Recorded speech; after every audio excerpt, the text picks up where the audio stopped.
And a very pleasant good evening, everyone, and welcome to another episode of JMU Sound Off. I am Jonathan McNamara. The inaugural Battle of the Blue Ridge goes to JMU football as they defeat the Flames of Liberty University 31-13 on the road in Lynchburg. We're going to break down all of yesterday's action and help you look forward to next week's game against Georgia Southern. We're also going to welcome Dillon Thomas from the JMU Duke Club. Going to get his thoughts on yesterday's action, as well as give him an opportunity to recap his experience with GFEB as he makes his 100 stadiums and 100-day tour around the country.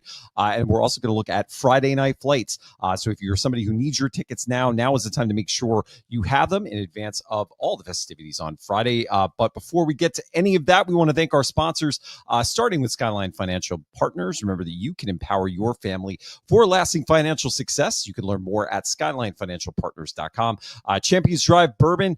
Now is the time to make sure you're stocking up for all of the tailgates the remainder of the season, whether they're on the road or at home. Remembering that every bottle that you purchase goes to support JMU Athletics. You can find an ABC store near you that sells Champions Drive at abc.virginia.gov or by visiting championsdr.com. Also, a shout out to Where's Woody. Remember that for 48 hours after every Sound Off broadcast, you can get 25% off the entire Where's Woody store by entering promo code SOUNDOFF25, and that's at where'swoody.com.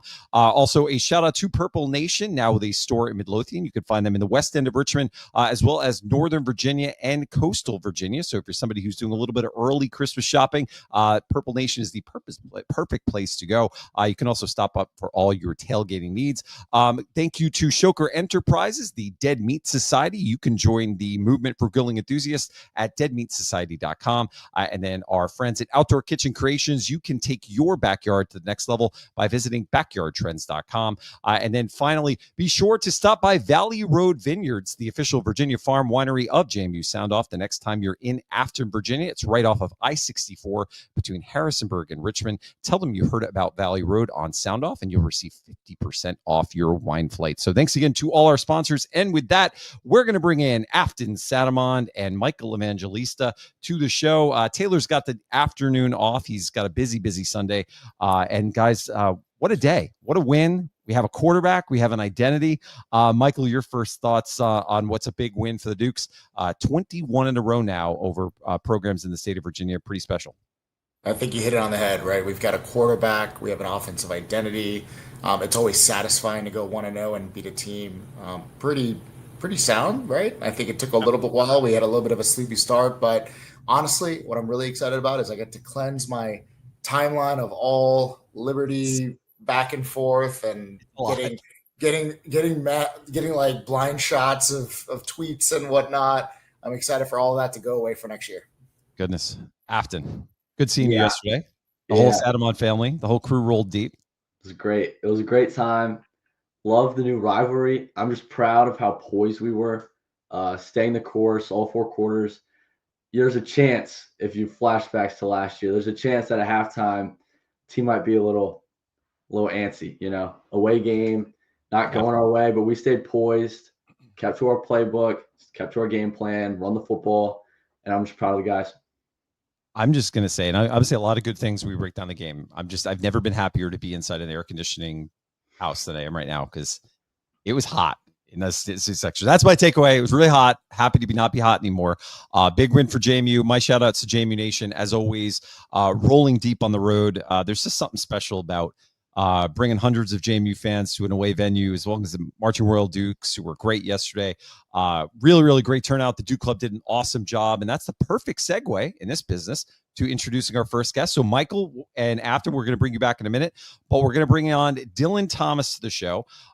Dillon, if you've seen on social media the last week, you've seen him all over campus giving a tour to GFED, who's doing his 100 stadiums in 100 days tour around America. So I want to bring you on, Dillon, because I thought it was a really cool way for you to give one of the big kind of brands in social media now that covers college football an opportunity to see what makes JMU football special. So we'll get to that in a minute, but I'll just give you a chance. You were there yesterday on the sidelines to give us your initial thoughts on the inaugural Battle of the Blue Ridge between JMU and Liberty, a big win for the Dukes. And what was your read? You were on the sideline for a lot of the game, so you were up close and personal. Yeah, well, first off, just thank you for having me. I'm a big fan of the show. Been listening and watching for a couple years now. I first will just start. Coffee tasted a little bit better this morning.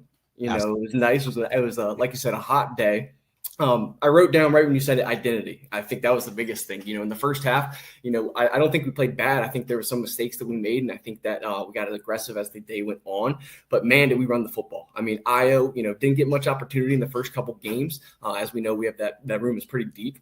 But him to go in there, and I think he ended with about 87, 89 yards, and then Wayne with the same thing. But what I talked about earlier is just the energy, the energy to come out that second half. You can see it on the sideline when we're receiving a kick or we're kicking it off. Defense was flying around. And I think as we get towards conference play, that's going to be something really encouraging. But, the atmosphere was great. Obviously I turned around on the sideline. It's a ton of purple up there. But it was awesome to be at. And I think, as that second half went on, I think you saw a lot of people, got out of that game. But I will say the students stayed, which is pretty impressive. I hope that we can keep that at JMU, stay for 4 quarters with that 4-quarter mentality. But, we have a big game coming up. And with conference play coming up, we got to, get all ducks in a row.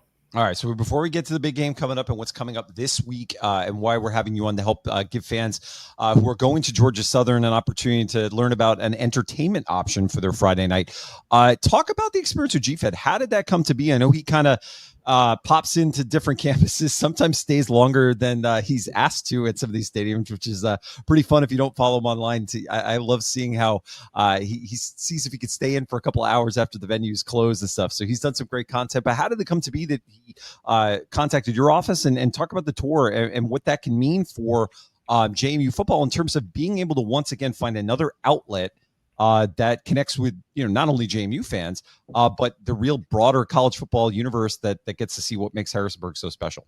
Yeah. So how it started was, I've gotten to know Ebo from Barstool a little bit over the last couple of years, and GFED was actually at the Louisville game. So he was touring Louisville and came to that game, and Ebo was there with us on the sideline. So I talked to him a little bit, and he said, we somehow can get GFED to JMU. I told him he had already found his way in Bridgeforth Stadium before, so that's the one thing I think that was the most, I don't want to say difficult, but, understanding that, yes, he has a certain type of content, but, I'll tell you, he posted a tweet that had, outside of our football locker room as the team comes out, we have different speed limits, 20, 21, 22, awesome. And 23. So if you hit 21, 22 miles an hour in a game, you get to sign it. So that video that picture got over 1 million views. And, as somebody at my age, I'm 26 years old. I've been in the social media era. I understand that's important. I understand there's people that scrolling down and go, oh, that's pretty cool. So that was big for me. But I got a text from him on Saturday morning, just asking if he could get a tour part of this 100 stadiums in 100 days. And as somebody who knows his content, I at first obviously had to get clearance from our facilities team and approval from my boss. But I think the big thing is he's going to bring eyes to JMU. Obviously, we believe we have a lot of eyes, but we still have a lot of room to grow and kind of bridge that gap between some of our P4 foes. So he came down. We met at about 11 a.m. He came by the office. I will say I should have got him a T-shirt. I'll throw that out. It's my fault there. But still mail him one. But it was a little bit of yeah, it was a little bit. I heard from Matt Rohn a little bit a couple of times during that week about it. But yeah. So how it worked was, I'll be honest, I didn't know I was talking very much. So we get to we get there, and he asked me, "Are you good on YouTube?" I said, I'll figure it out. We'll be all right. And I think the big thing for me is I'm a JMU lifer. My dad graduated in 1989. I've been to all 3 college game days. So it was kind of off the cuff, just me talking about my experience at JMU. So, people were giving me slack about, you don't remember stuff. Yeah, I took Travis Reesnyder, who played baseball here, to that game. And so I remember all that stuff. But I will say it's pretty cool that he cares about schools like us.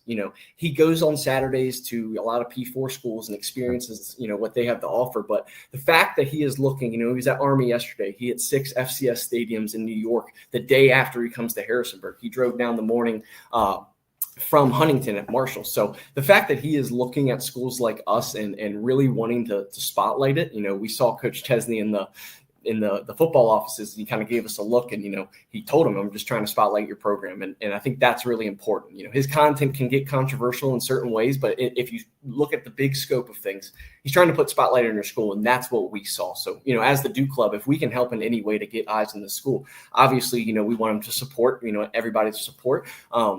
But if people see what we have to offer and can kind of hear the history and how we got here, I mean, and he's looking at the CAA championships and he's looking at the wall of state players of the year. Like, it's pretty impressive what we've done so far. But yeah, we just kind of went around. We started at football. We ran into, Dave Rigger, Chris Brooks and them after, press conferences and stuff. We got to show them that area. But I will say the funniest thing, and the one thing I didn't know was going to happen, was we had some coaches recognize him. And that made my job so much easier. Yeah, that's cool. I was a little worried going in the coaches' offices. And, when he went in there, a couple coaches came up, dapped him up, asked him, what he's doing and all that. But the guy he knows what he's doing. He's very comfortable doing it. And that's one thing that I was impressed with is, he acted like he belonged there. So not many people will say anything. And I think that's a mindset. And, but no, we went around, we checked out all the facilities. We showed him the AD suite. I got to note that, Matt put some family photos in there. Last year was a lot of generic JMU stuff after his first year. But yeah, it was a really cool experience. I got a lot of nice messages, which meant a lot to me. And then, just any way we can get JMU's name out there and attach it to something, whether it's football, whether it's our whole athletic department. We really care about that at the Duke Club. And we just want to help the experience as best we can. And it's been awesome the last year. I mean, we've already had a great relationship with more of our traditional media partners, whether it's the Daily News Record and what Shane and Katie do, or what Dave does every day. And obviously the many TV outlets and ESPNs of the world that cover JMU, but it's a different audience. And it's also a different form of content that doesn't necessarily fit into the schedule of some of the more traditional media outlets. So it's just a great way to give a different spin and maybe you reach somebody that you wouldn't reach through those, outlets that maybe the broader fan base are more familiar with. And it's been awesome because the last year you've really seen a shift in how JMU approaches engaging platforms like ours and other media, which has been awesome.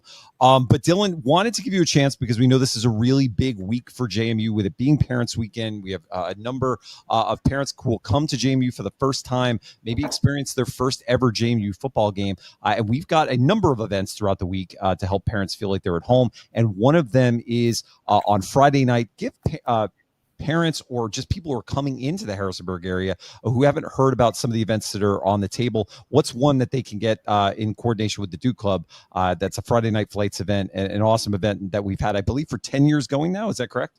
Yep. So we have the 10th annual Friday Night Flights this upcoming Friday, September 26th. I'll paint the picture. Parents are going to be driving back to Harrisonburg for family weekend on the Friday. You're going to call your son or daughter and say, hey, I'd love to get dinner. They're going to tell you, I have plans, Mom and Dad. I got a party to go to. I'm going downtown. So we have a beer and wine festival in Bridgeport Stadium from 6 to 9 p.m.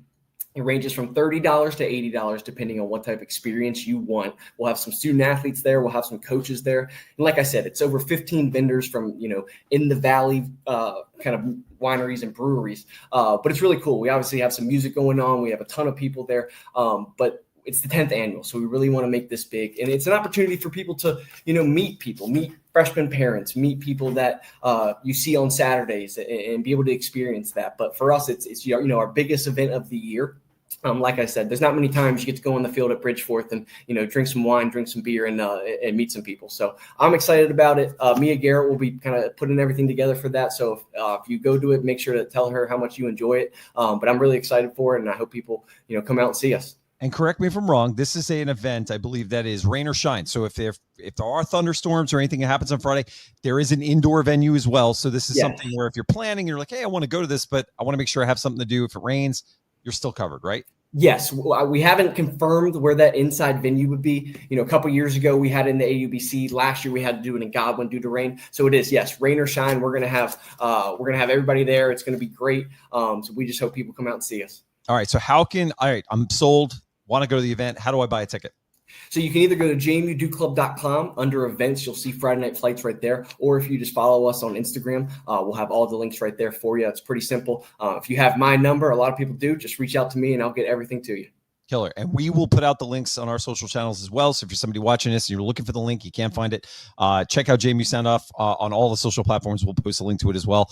Dillon, first of all, just thank you for sharing the information about this, but thank you for your passion for JMU and what this team and the Duke Club does every day to advance all of our programs towards their ultimate goal, which is championships and building, not only great student athletes, but great professionals and great human beings. I know it's not easy work, a lot of late nights and long hours. So you're just fresh off of working yesterday and you're here on a Sunday doing a podcast.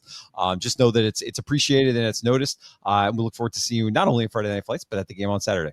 Perfect. I appreciate you. Like I said earlier, it's the perks of being a lifelong Duke. There you go. Go Dukes. We'll talk to you soon, Dillon. All right. Go Dukes. All right. Awesome. And with that, Michael and Afton back. I don't think you're going to find anybody passionate about JMU, Dillon. I mean, this guy bleeds purple. He says lifelong. I have a feeling Afton's going to be a future Dillon. Like Dillon will make his way up in a few years once Afton graduates from high school or something, and after his time at JMU, and then we'll bring on Afton as a Duke Club staffer or something. Goals to live by. But we want to get to the game. So many different ways where we could start this. And I think the best way to break this down is to first of all look at the offensive performance. And I want to go to you first, Michael, because you had the vantage point of watching this game from home, which is a totally different experience than being in the stadium. You, I think, did a tremendous job leading up to yesterday's game of really kind of setting the stage for what this game needed to be for JMU, which was finding an offensive identity. Did we answer that question for you as the game went on? And I'm just curious to be your high level thoughts on what we saw from the offense yesterday. Yeah, absolutely. I was gonna lead with that as well, right, John? And like looking back at last week, truthfully, I was thinking, our offensive identity was going to drive who our quarterback was going to be, right, and what we can expect out of that position. And I think we did a really good job. I know Afton's dying to talk about AB3 and his performance. I'm going to leave that to him. But there was a lot of chatter in the last 2 weeks about how that Louisville defensive line really pushed us around up front. And I was thinking back behind the scenes, this Liberty game is going to be a good get-right game for the offensive line. So I'm going to start there because watching it on TV, looking at it, I describe it as the offensive line and their surge up front, particularly in the second half, was really impressive to see. They gave up no sacks for the game. I think we had 47 yards rushing on the ground, something along that effect. It was kind of a coming out party for Ayo Adeyi as well and in the running back room. He's been waiting for that type of experience. But that offensive line, man, they really imposed their will. And I'm sure that there was a lot of chatter behind the scenes. Everyone's talking about the quarterback, but everyone was blaming the offensive line, right, for not being able to block Louisville. And I feel like they answered in a phenomenal way. I think Josh Toner was out for this game, and freshman Trent Wilson, number 68, you probably saw him plowing guys 5 or 6 yards down the field. He did a fantastic job. True freshman, by the way, from the state of Texas. Riley Robel started, I believe, at right guard for Toner. You might remember him last year. He went down, I think, 2 or 3 games in the season. High potential offensive lineman from the state of PA, all state, all national, all country, or however you want to call it, wrestler in high school, and really did a phenomenal job. And I thought that was really the name of the game. And if our identity could be that if we want to get 4 or 5 yards on the ground, whether it's a quarterback and running back, or just give AB3 a little bit of time to find his playmakers, I'm happy with that offense. So I'll start there. And Afton, I know you're dying to talk about Alonzo's performance.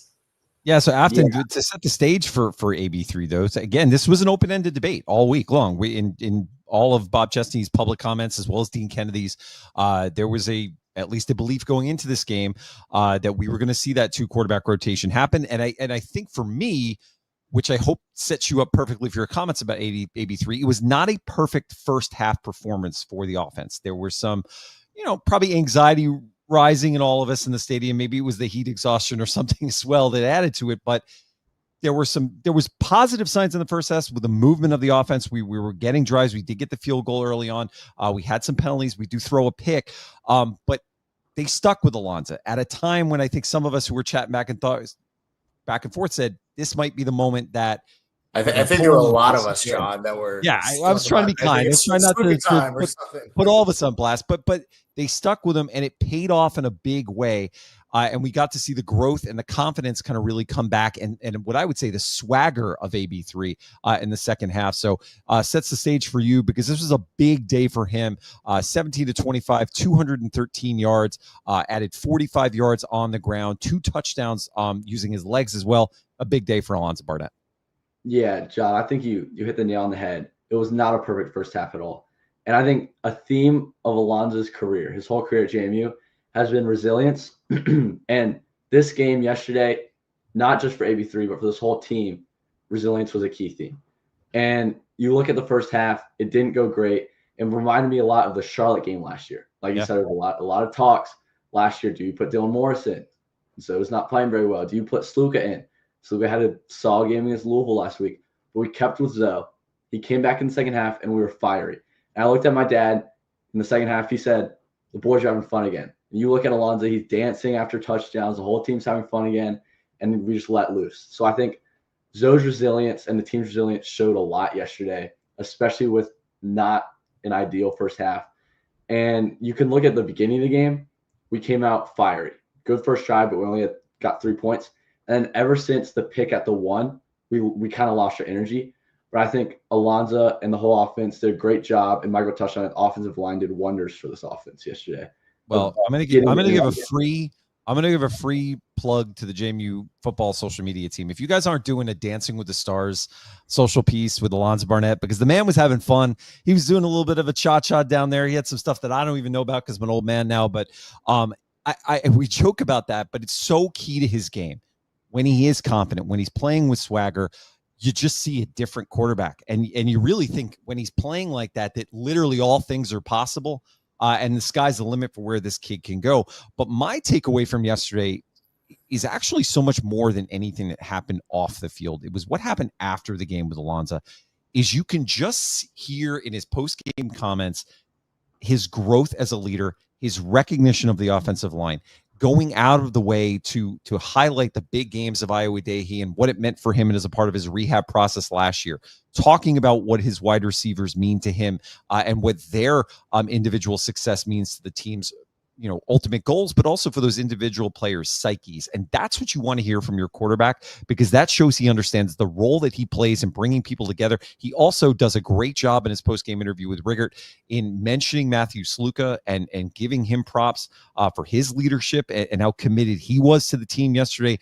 That to me is a great thing to see. And it shows that there was a lot of chatter. Is this locker room split? Is this the type of rotation could be the things that causes, an irreparable divide in the locker room? You're not seeing that now. And that's all obviously in the aftermath of a big win, but it's a really good sign for what's to come. If this can be the Alonzo Barnett that we can now expect to see. And there's so many opportunities where he even called himself out, not making the right pre-snap read.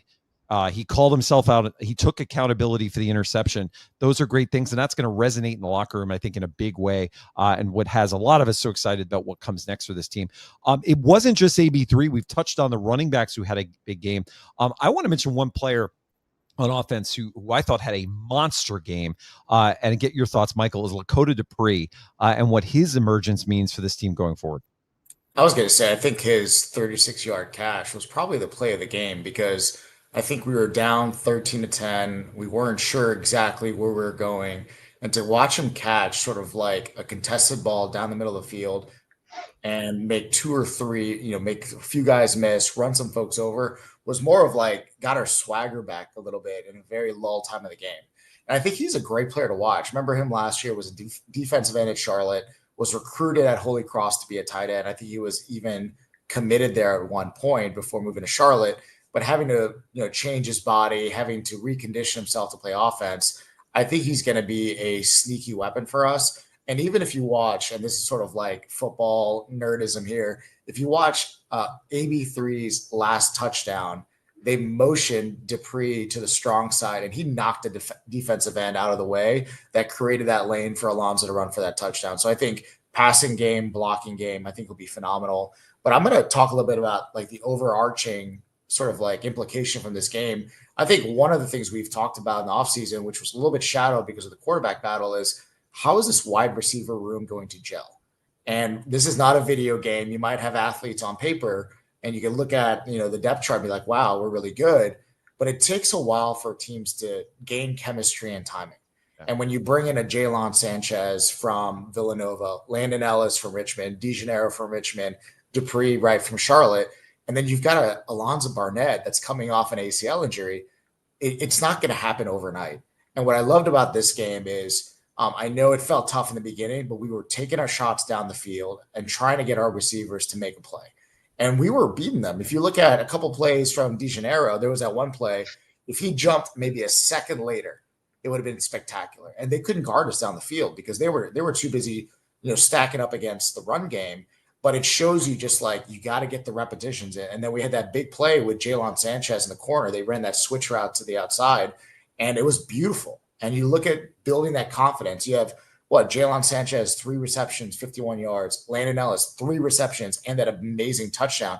Kind of looked like another number 13 that used to play at JMU, if you ask me. Similar body type, similar build, similar catch radius. And then Nick DeGeneres, as I mentioned, 3 receptions, 40 yards.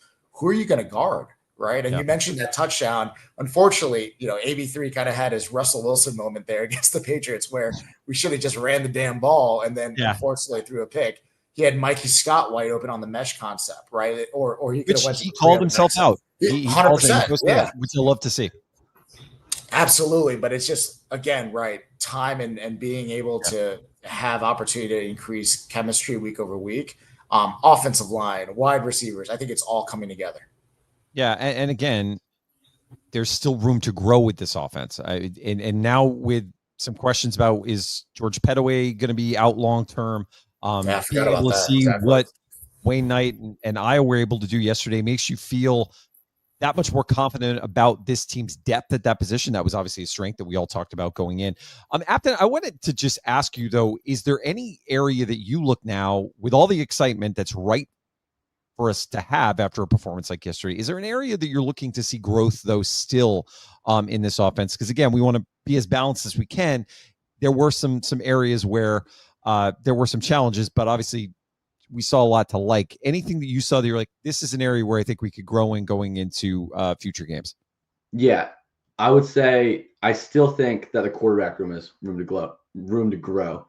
I think Zoe played great, but his first half wasn't that great, right? So I think if we get to grow that first half and have a complete 2 halves of football like he played in that second half, then that'll do wonders for this team for the rest of the season. It'll be great. And Michael talked about the receivers. How are you going to guard them? How are you going to guard the running backs, right? Yeah.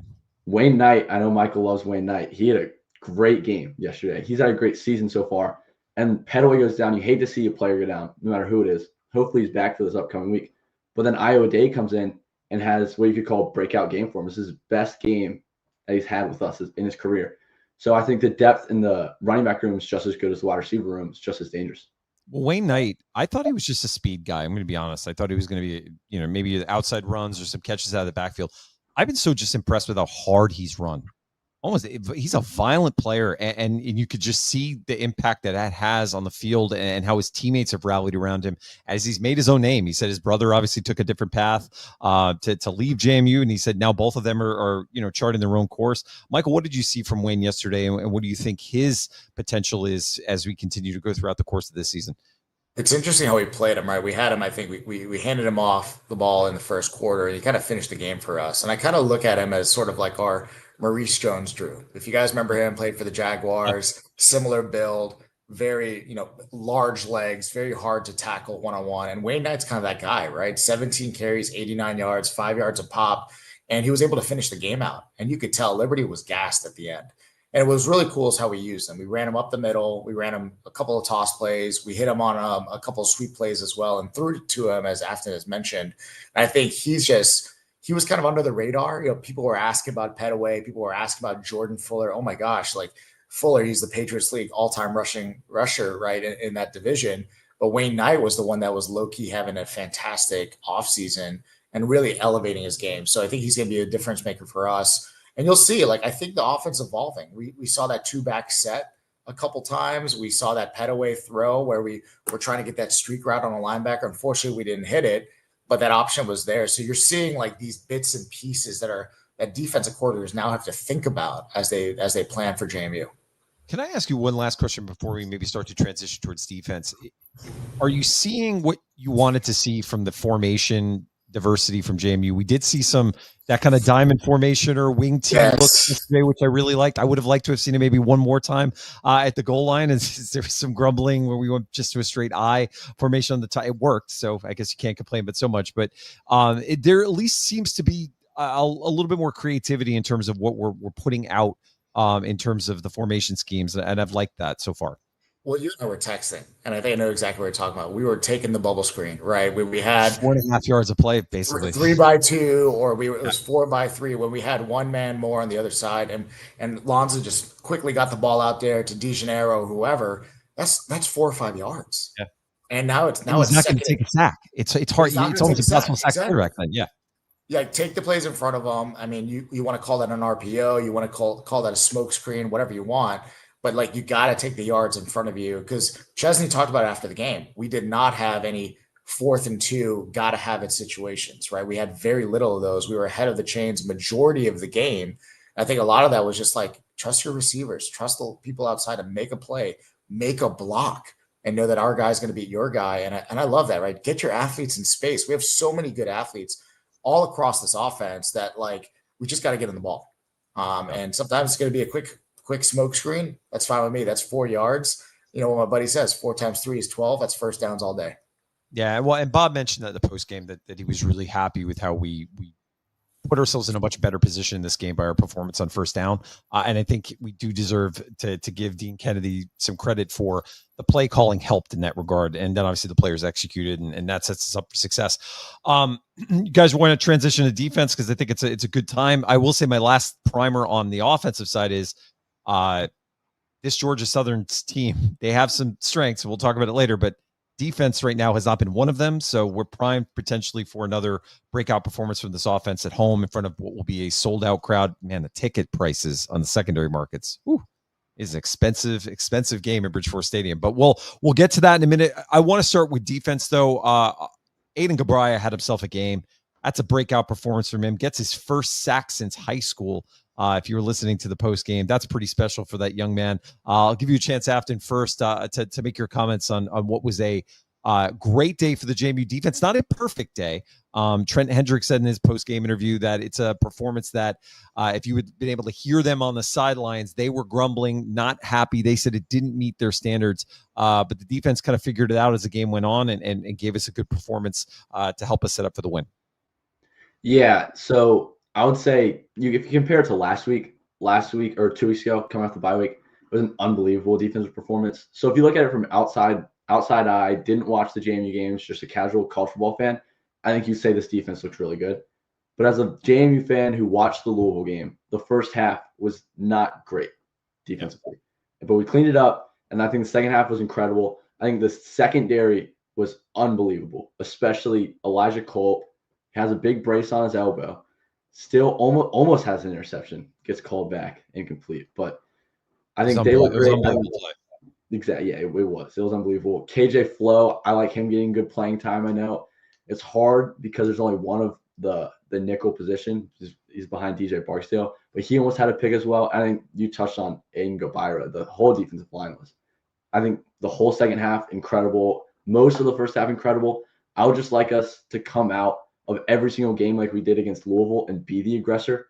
Because from my eyes, from my standpoint of view, yesterday, we let them come to us before we came to them in the first half. Well, I will say, and one thing that was mentioned in the postgame that I thought was interesting is Trent Hendrick mentioning that he felt like the bye set them up a little bit to not come out as fast as they wanted to. There was a little bit more of an effort to get their legs from under them. Maybe that's also the heat playing a factor after a week off. Coach Chesney also said that there were a number of players dealing with some illness that's been spreading through the team and some injuries that he said he saw some performances that not only were not up to his standard, but weren't up to those individual players' standards. And he was optimistic that this is going to be kind of a 1 week blip. But there are some things that he's looking to correct. And the key area of that is making sure guys are playing up to their potential. Michael, what did you see from the defense and what stood out in terms of, again, this is the group that's going to continue to push this team as far as it can go, because statistically they rank about as high as you can get, not only in the group of five, but in the entire college football landscape right now. Yeah, I think Taylor texted us. We currently have the 6th ranked defense in the country. I think we have the number 1 G5 defense according to PFF. And I want to add to what Afton said, right? Just to quantify it a little bit. I think we held Liberty to 233 total yards. They had 158 rushing yards, 70 yards passing. They only had 16 first downs and 3 for 14 on third downs. If you think about this holistically, almost 25% of their offense was from Vasco scrambling in the first half. he had 55 yards on the ground in one half before we knocked him out of the game. So I think, it's sort of like how did they actually look in person versus like what were the actual outcomes? Because I agree with Afton. It felt like we were not being the aggressor, especially in the first half. Maybe it was the heat. Maybe it was kids that were maybe sick that didn't play. I also noticed that Turner Schmidt didn't play this day, and I think we saw a lot more snaps from Gobira and some other folks. Who knows, right? But I think when you look at it net, the defense really showed up. And for us to also finish the game with that sack on fourth down was really like a great sort of moment to kind of cap off that second half. But then also I got to give it to, the defense. And I guess we're talking about defense, but I got to feel for Ethan Vasco. 0 for 3 versus JMU in his career. If you look at his last 2 games, he's 12 for 39 for 121 yards passing, has 1 touchdown, 2 interceptions, and obviously he ran for a touchdown. But then, gets knocked out, right? Like before even the half ends. And, the kid's tough. I got to give him that.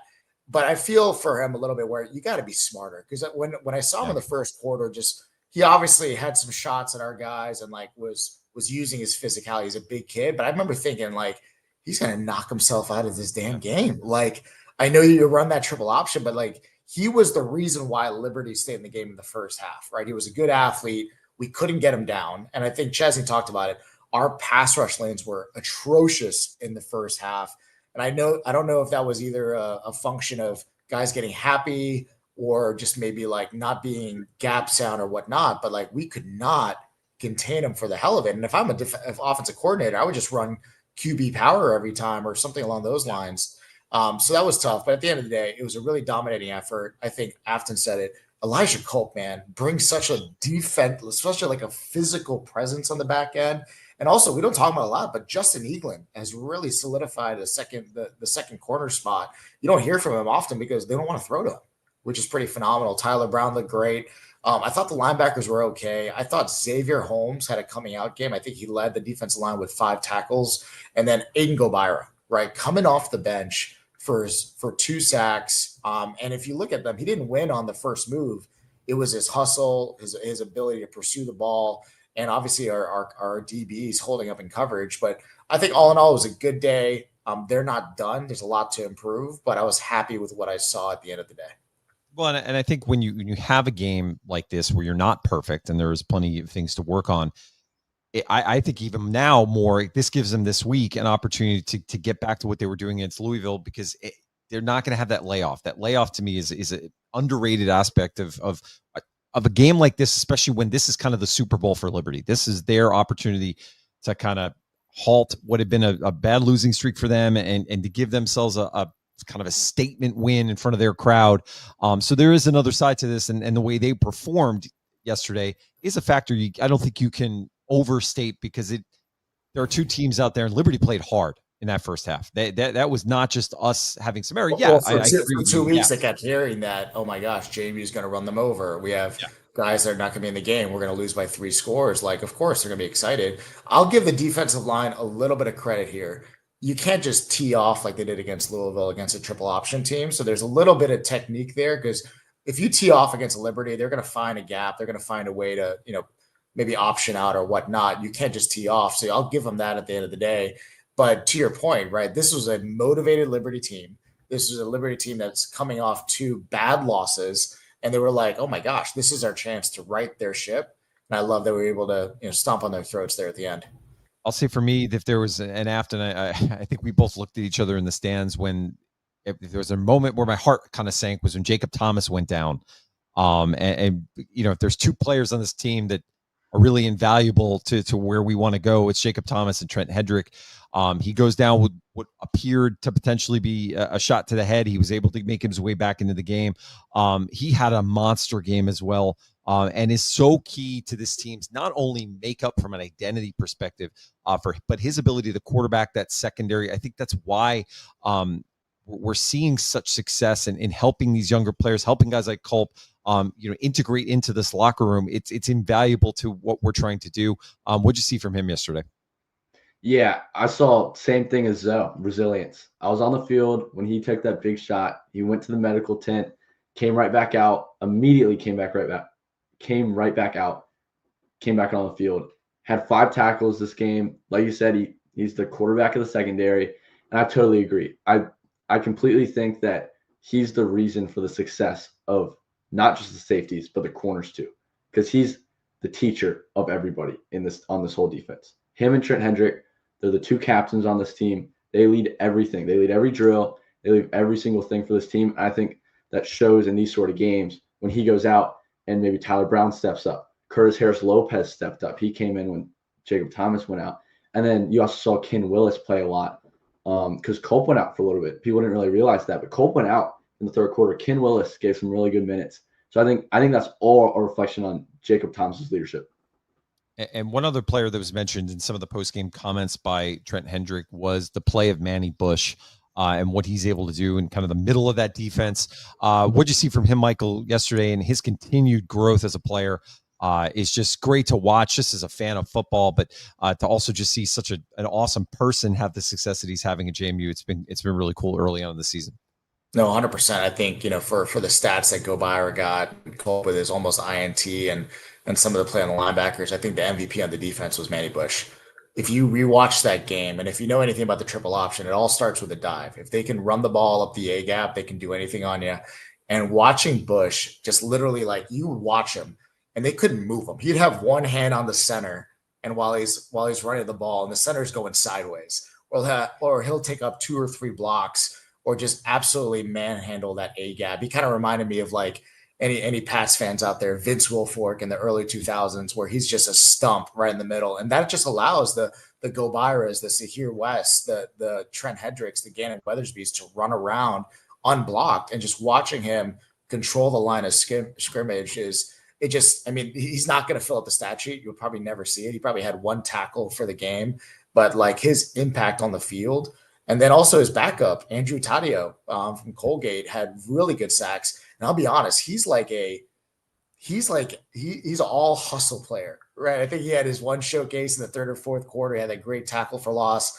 I think he looks like he's a foot shorter than Manny or whatnot, but he goes 100 miles an hour. And those two and their ability to just handle the A gap and take away any resemblance of a dive from oh my gosh, who played Liberty, right? I think he just put the rest of the defense in such a better position. Awesome. Well, and ultimately, this unit I still think is so key to what we want to do, and their stats early on are just part of the puzzle. Their swagger and the confidence in this group, that to me is impossible to really overvalue, because you're hearing them. They are critiquing themselves. You could see on the sidelines just how intent they were on continuing to find ways to get better. And it's the core of this unit. And I am so high on what the potential for this group is, even though that we have been in the situation where we've seen really great performances. As you mentioned, the top rated G5 defense, I still don't even think we're where we're going to be going forward, because I just think they're going to push themselves to put themselves into even better situation than we've seen so far. And then any last comments just on the fan experience in general? I know, Michael, you weren't there, but after night and Taylor and Chandler had some conversations offline. I mean, it was a very big crowd at Liberty. I think they said their second biggest crowd of all time there. But it was an atmosphere that to me at least likened back to our CAA days. How would you compare what you saw yesterday to maybe what some things we've seen in the past? Yeah, honestly, I don't know what I compare it to, because when we're in the FCS, it was either a good rowdy crowd, or now we're in the FBS, and when there's a lot of people, it's loud. When we go to App State, it's loud. When we go to ODU, it's super loud. This game, there's super hyped up game, right? Ton of people at this game, but you're right, it really wasn't that energetic. There were a couple plays that were super loud, but it really wasn't. The average play, I know Taylor posted a video. The average play wasn't energetic at all, which was really weird, because if you look like earlier in the week, this game was super hyped up by both fan bases. Yeah. It just kind of amazed me. Another thing that amazed me was the students when the JMU fans would throw streamers. The student section was just the deck below the JMU section.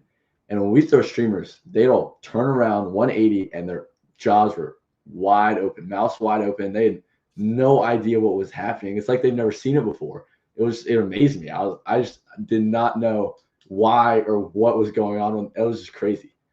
I'll give the positive for the Liberty experience. Obviously, the campus is beautiful. The Blue Ridge Mountains off in the distance. That's a shout out to Taylor. I can see he's very, very passionate about how far they are from the actual Blue Ridge Mountains. They're not in a valley. They're where they are. But it does create a very nice view inside the stadium. You'll see in our preview image for the show what it looks like. Wow, the sun was setting over the stadium. A beautiful night in Lynchburg. Obviously, their athletic facilities around the stadium are spectacular. Baseball stadium, their football performance center, a hockey rink. They made major investments in the facilities that they had. I thought the concourse was one of the more crowded, kind of packed in that I've ever really experienced. I thought that made for a tough fan experience, just kind of entering the stadium. And to me, I don't really have a problem finding out a great example of what it felt like. It, to me, reminded me of all of our games at Richmond when they moved their stadium on campus. A brick stadium that's beautiful in terms of just the actual architecture and how they have the students in the end zone with that LU logo in the center.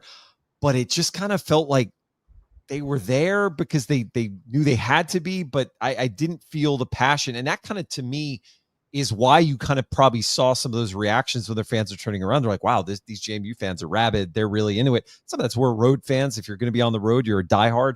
But yeah, it had a very CA Richmond kind of feel.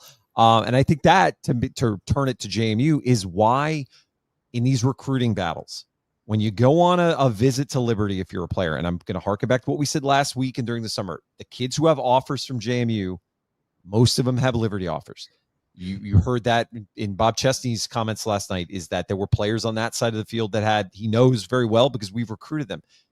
But compare what you saw yesterday to the rabid fan base and everything that's going to happen when you go into a game at Bridgeford Stadium. It's night and day, and it's something, Michael, you talk about all the time in your efforts to kind of build this brand and to show the nation what we have. It made me feel really happy and appreciative to what we do each time we have a home game at Bridgeford Stadium because the contrast was dramatic. Well, it's funny you brought that up. Just watching from TV, I was like, man, why does this stadium look so familiar? I was like, it's bringing back something I couldn't figure out. And I was like, there it is. It's the freaking bread box from Richmond or what Robin Stadium. I was like, it's literally just a smaller version. We can call it the loaf box or something. I don't know. We'll make up some fun nickname down the road. But yeah, I was like, what is going on? And you're right. Like, it's beautiful facilities. It takes a certain type of character and kid to go to Liberty. Obviously, we know that. But to your point, right? I mean, Chesney even talked about it. The backup quarterback that went in from UNC, Michael Mertner, was actually committed to JMU at one point before switching over to Liberty. You look at it, Ethan Vasco. Ethan Vasco was a 757 Ocean Lakes kid, formerly committed to ODU. We had an offer out to him, goes to Kansas, then goes to Coastal.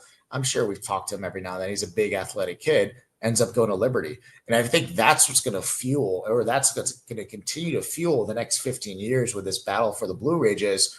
We're going after the same in-state player. Call it what it is. We're winning battles now. We're already losing battles now, and vice versa. But it's the fan experience, the rabidness, the opportunity for us to, win the conference, go to the college football playoffs, you name it, and the sustained success, I think, is what's going to really win certain players over. And I think that's going to be really important year over year as more of these Virginia kids hopefully stay in state to play for one of these two programs. Awesome. Well, guys, a good discussion, big win. You win those in-state games. It has reverberating effects. I guarantee JMU coaches were on the phone last night calling some of those kids who were, maybe leaning towards Liberty or to make sure that we solidify the ones that are committed to JMU, because those conversations are ongoing. And when you get a win, it's a great contrast. Did want to turn our attention now to Georgia Southern. This is a revenge game. We all know what happened last year on the road at Georgia Southern. This is an opportunity, the first of the season to now. Do we get them at our place? This is a massive game because it's our first Sun Belt game, and our ultimate goal, yes, there's talk about the college football playoff, but at the end of the day, our goal is to be Sun Belt champions, and it starts with a big Sun Belt East matchup, a sold-out crowd. Will be on tap for Bridgeford Stadium. Michael, what have you seen from Georgia Southern early on, and how do you kind of maybe stage this matchup? Their offense is one thing, their defense is another. Let's start with what you've seen from Georgia Southern on offense, because I think it will be a big factor in this game. Yeah, I think I'm like even worried or confused about which Georgia Southern we're going to see. They had their trip to California. They lost to Fresno State in an embarrassing way to 42 to 14. They gave up 483 yards. They play USC, but they also gave up 755 yards to USC at the same time. They right the ship versus Conference USA rival Jacksonville State, but they still allowed about 400 yards. And then they win their FCS game versus Maine last week, 45 to 17. This is a Clay Helton team. They're going to sling the ball around. But I also think it's interesting. His teams in September are typically a little bit better than they are later on in the year. And this is probably the earliest time we've ever played a Georgia Southern team. I think the last couple of years we played them later in the season in October or November. So this is very unusual to be playing the Eagles as the first Sun Belt team of the year.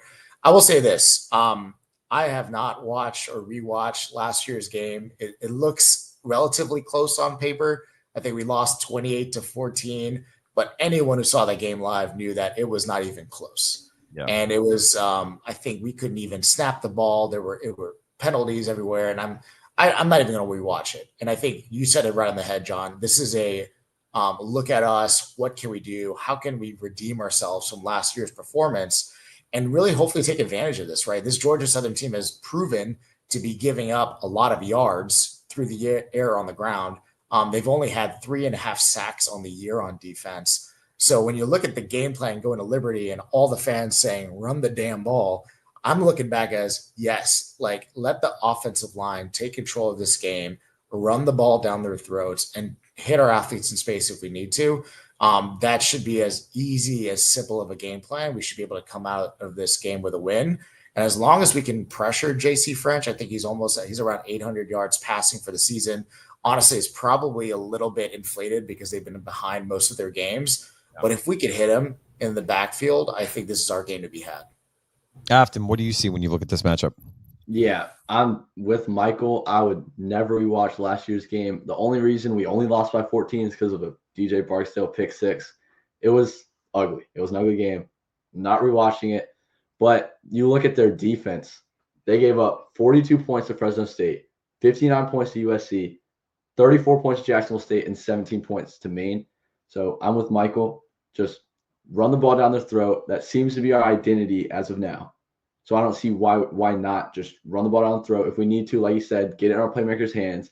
I think that's one thing that we lacked against Louisville is not getting the ball in our playmakers' hands. I think we need to do that every conference game. This is a big game for that.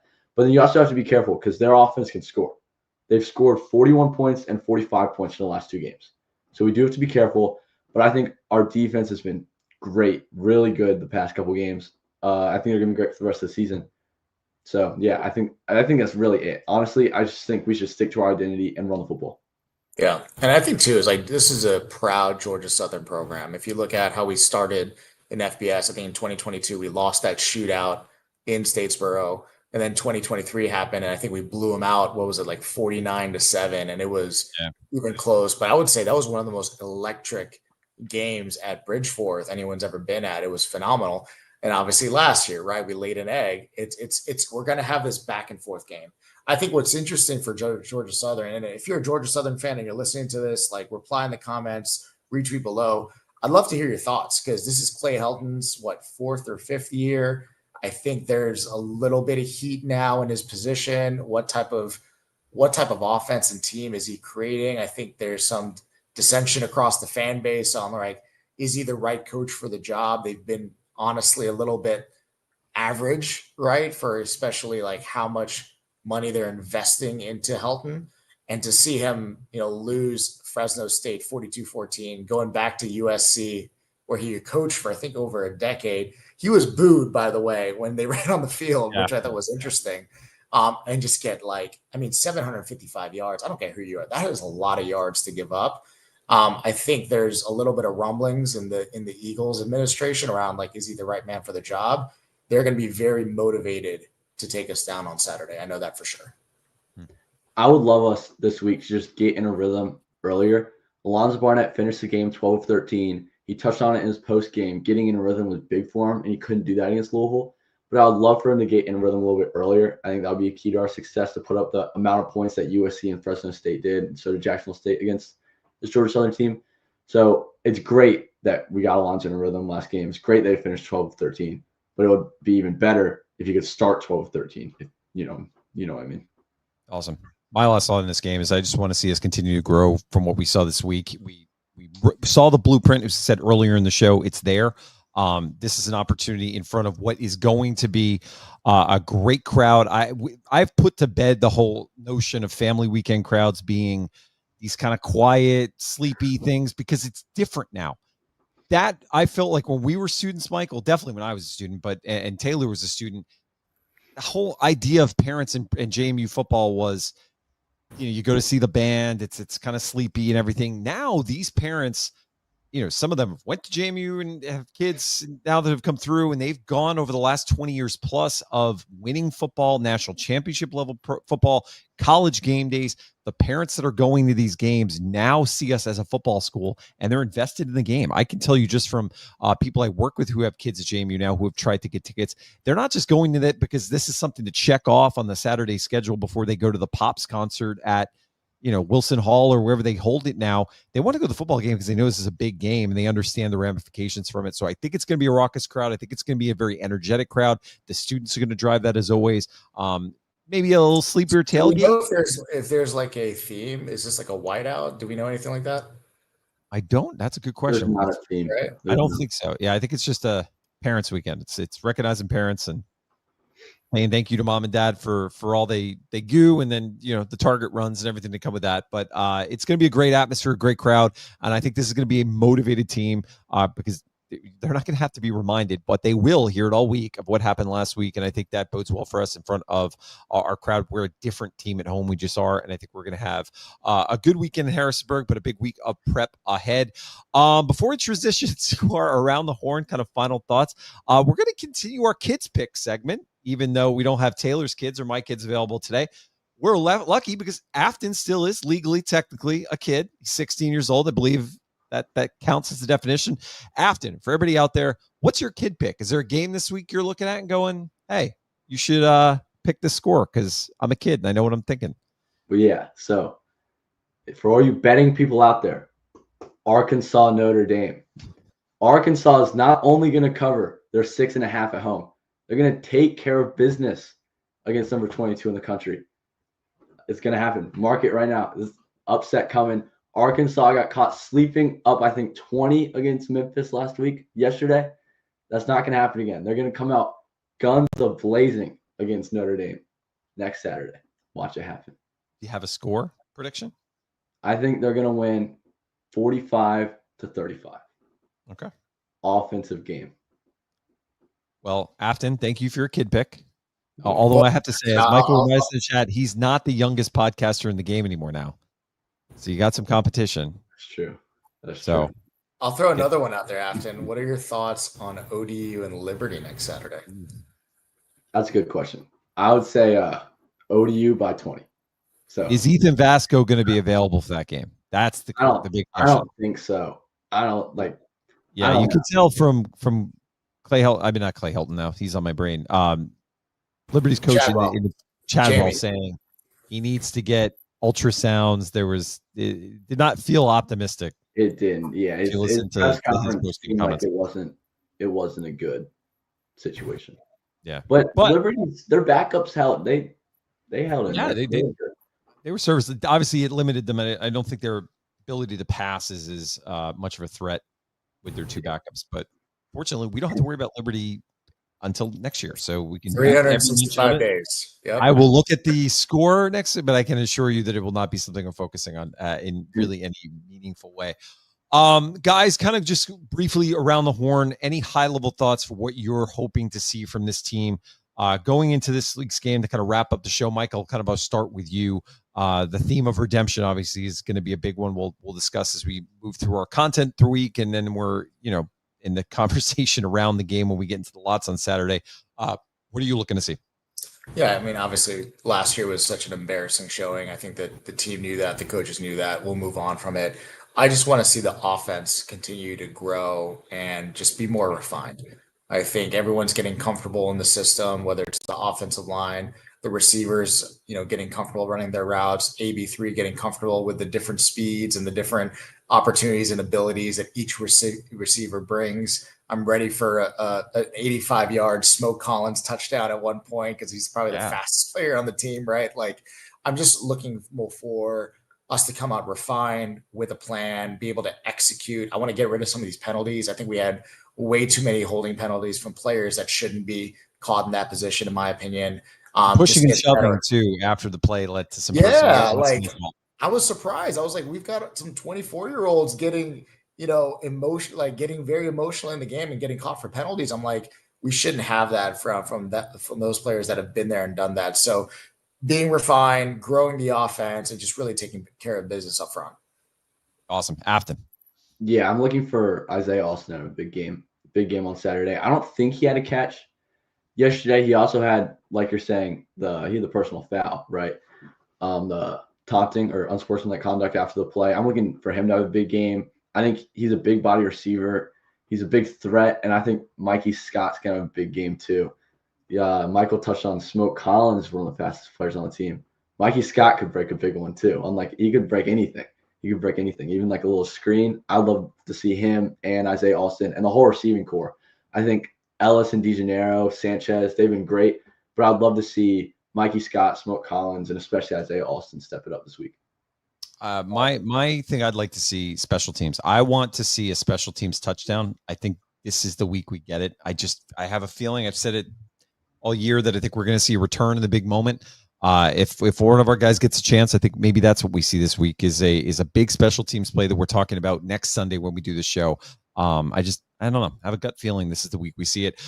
Just excited though for another opportunity to get a home game. It feel like it's been a while with the bye since we've been in Birch Forest Stadium, obviously the last 2 games on the road. So it'll be good to see everyone. Weather looks like it should be good for Saturday. You never know in the Valley, but just excited to get up there. A 1:30 kickoff. Don't love that time. I love the later games, but I understand it's Parents' Weekend. So lots to navigate. But yeah, guys, any last thoughts, Michael? Just in general, how's Florida? Public subs, I'm sure, all week. Lots of public subs. It is hot. It's like 94 degrees right now. It is steaming down here. That is for sure. Want to do a shout out? Former JMU defensive coordinator Corey Heatherman. He's now at Miami. They're flying. Phenomenal game last night, taking down. Florida's not that good right now, but it's still a big game nonetheless. Shout out to him. I think he's got a lot of clout, and his stock is growing. And there's a couple of head coaching positions open. Who knows? Yeah. Maybe Indiana Dukes look good yesterday. Yeah, their top 3 players were formerly in the purple. They all score touchdowns. D'Angelo Pons gets a touchdown. Surratt gets 2. Pons scored. Yeah, Surratt scored. Yeah, they're running back. I mean, they're hitting on all cylinders. Signetti, I will say this here. Some interesting post-game comments. He keeps, he knows how to keep himself in the media. Oh man, the guy's a killer. I'll give him that. He's an assassin. But that's how he is, though, right? He blows these teams out, and then obviously he's got Oregon and Penn State still on the calendar. So let's see how he performs versus them.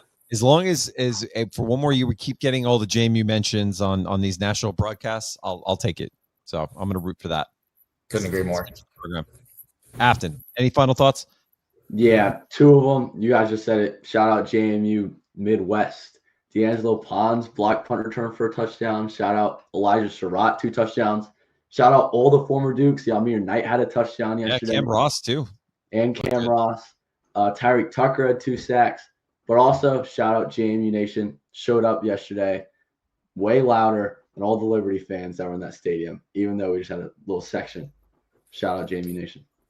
There you go. Shout out Duke Club. Great pregame event. As always, really appreciate everybody's efforts to make that a fun experience. And we get to do another one in just a few days. Point of note, the game time for the Georgia State game should come out, I believe, some point on Monday. I know some people I talked to yesterday, including me, have some plans on Friday. So waiting to see. Hopefully it's like a 1 o'clock or a 3 o'clock game, because that would allow me to get home to do the show on Sunday. So I'd like to get a flight, possibly even Saturday morning. So I know a lot of Dukes are going to make that trip to Atlanta. If you're somebody looking ahead, it's a fun experience. It's a stadium that you won't have a hard time getting a ticket in, but it will be a good JMU crowd as always. So stay tuned to the JMU Sports channels for information on that game, but also make sure if you're going to be in Harrisonburg on Friday night, get a ticket for Friday night flights. As mentioned, JMU website, you can get your tickets now, or you can call Dillon. He says everybody has his number. So with that, shout out to our sponsors again, Skyline Financial Partners, Champions Drive Bourbon, Where's Woody, Purple Nation Store, Shoker Enterprises, Dead Meat Society, Outdoor Kitchen Creations, and our newest sponsor, Valley Road Vineyards. And remember, with Valley Road Vineyards, if you mentioned you heard this about them on our podcast, you get 50% off your wine flight. Remember, 48 hours from this episode, where'swoody.com, you get your 25% off using SoundOff25. And with that, guys, that's going to end our show. We will see you all in Bridgeforth Stadium on Saturday, and we'll be back next Sunday for another episode of JMU Sound Off. And as always, go Dukes.